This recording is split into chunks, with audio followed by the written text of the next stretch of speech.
Good day, everybody. We have a 6-digit number in a fairly rigid format, and the fact that we're specifying that it is a 6-digit integer means that a cannot equal to 0. Again, if you had a 0 starting here, it would just be no more than a 5-digit integer, okay? Also, we're specifying that a and b are distinct, okay? Now, we're supposed to show that this magical constant 37 divides this rigidly formed 6-digit integer. And it's really fairly straightforward, except at the end, it's a little bit of work to find some of the prime factors. But this is just the Hindu-Arabic form of it. It's a times 10 to the 5th plus b times 10 to the 4th. By the way, these are called undulating numbers. And this actually, this what I'm doing here actually will show you that this can't be a perfect square either, even though I'm not going to prove that. I may do that in another video.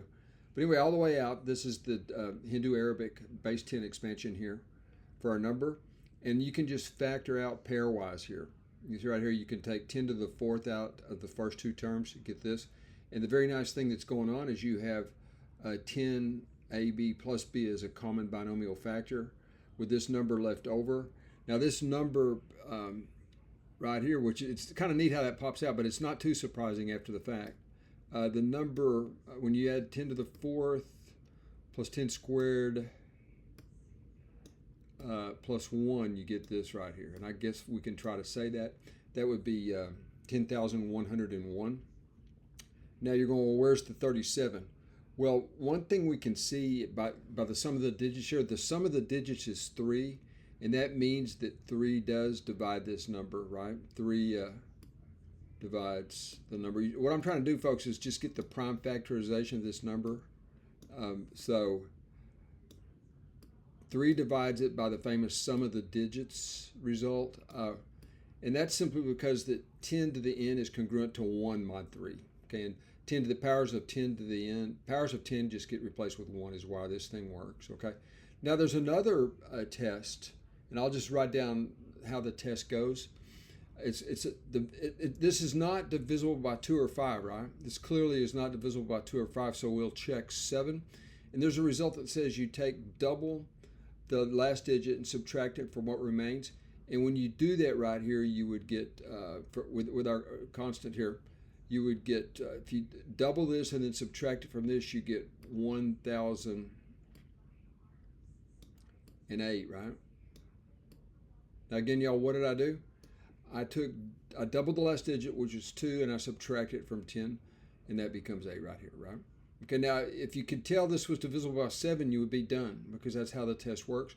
But let's we can continue the process I just described. If you multiply the last digit and subtract it from 100, that gives us 84, right? Which is clearly divisible by 7, okay? So we 7 divides that, right?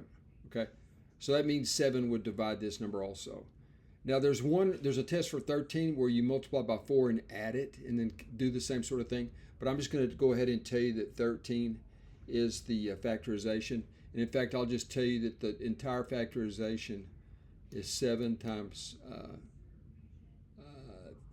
13, or no, yeah, 3 times 7 times 13.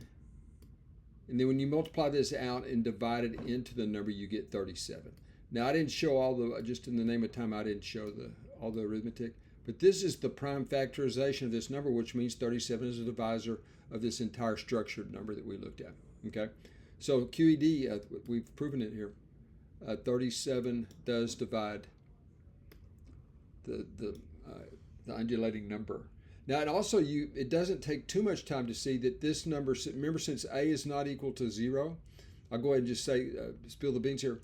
This number, parenthetical quantity right here, has to be a number between 10, and I'll just leave it blank there, between 10 and 99, right? And you see that less than or equal to, I suppose, right? So you see, notice the numbers 2, 7, 11, 2, 5, 2, 3, 5, 7 are not in this range.